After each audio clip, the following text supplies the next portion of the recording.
Hello po, magandang araw. Ngayon po pala ay magluluto ako nitong lubi-lubi na may alimasag para sa uulamin namin mamayang tanghali at hanggang gabi na nga rin yan. Dahil kaming tatlo lang naman ang kakain at mag-uulam dahil ngayong aking asawa ay nasa ibang lugar na naman nga para magtrabaho. Ilang araw lang nga na nandito ang aking asawa at ngayon nga ay balik dayo na naman sila para sa kanilang trabaho. At ngayon nga ay hinihimay-himay ko nga lang itong gagataan kong lubi-lubi. Konti nga lang yung magagawa ko nito dahil nga yung ibang nakuha kong lubi-lubi ay matanda na nga yung dahon. At sakto nga ay may binigay ngang alimasag yung katrabaho ng aking asawa. At yun nga yung ilalagay kong pansahog dito sa lulutuin kong ginataang lubi-lubi. Dalawang alimasag nga pala yung binigay sa aking asawa, isang malaki at isang maliit. At iniwan naman namin yung isang alimasag na maliit doon sa kabilang bahay at yung malaki naman ay dito sa amin. At dito nga ay bawas na ng isang galamay dahil nga sa kinain na nga rin ng aking asawa kagabi. Kahapon nga yan binigay, ngunit pinakuluan ko lang para nga hindi masira dahil wala naman kaming ref. Pagkatapos ko nga malagyan ng pangpalasa yung lubi-lubi ay ito naman yung aking ginawa at nagbunot na nga rin ako dyan ng niyog. Pag nandito nga ang aking asawa ay siya nga yung nagbubunot nitong niyog kahit nga kaya ko naman. Sinasabi niya nga na siya na nga lang daw dahil baka daw maputol ko pa yung kamay ko. Abay ang sweet ng aking asawa. At may ampul na nga yung niyog na nakuha ko at hayan nga siya. Sobrang sarap nga nito at saka manamis na miss pa. At hinatian ko na nga rin pala itong dalawa kong anak dahil nga sa gusto rin nga nila nito.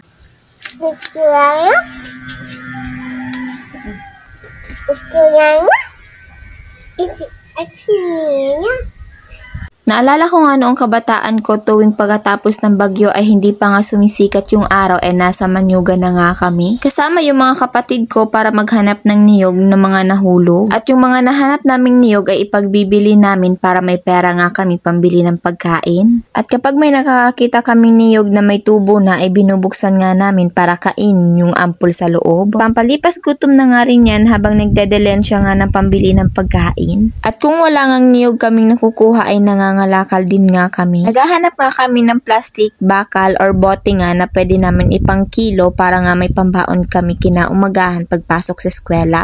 Dahil sa sobrang hirap nga ng buhay noon ay kahit nga pambaon namin ay hindi kami mabigyan ng aming mga magulang. Ngunit naiintindihan ko naman yung mga magulang ko noon dahil kahit nga pagkain wala nga kami pambaon pa kaya. Kaya napakaswerte ng mga kabataan ngayon dahil nga sa hindi na nila naranasan yung mga naranasan nating hirap noon. Iisipin nga ay may maganda ring naidulot yung paghihirap natin noon dahil hanggang ngayon ay naging matatag nga tayo na kahit anong hirap ang pagdaanan natin ay kakayanin nga natin. Basta't wag natin kakalimutan na may Panginoon na laging naandyan para sa atin. Kahit anong dagok o pagsubok na dumating sa buhay natin ay hindi niya tayo papabayaan. Basta't manalig lang lagi tayo sa Kanya.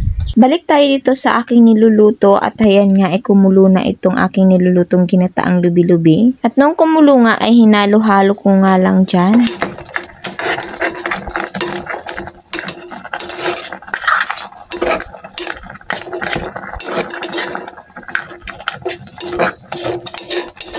At habang hinuhukay ko nga yan ay hindi na nga masyadong nakita yung lubi-lubi dahil nga sa laki nitong alimango. At maya't maya yan ay luto na nga rin yan kaya kakain na nga rin tayo. Kain po tayo at salamat po sa inyong panonood. Pa-follow, like, and share na din po ako ng ating video. Salamat!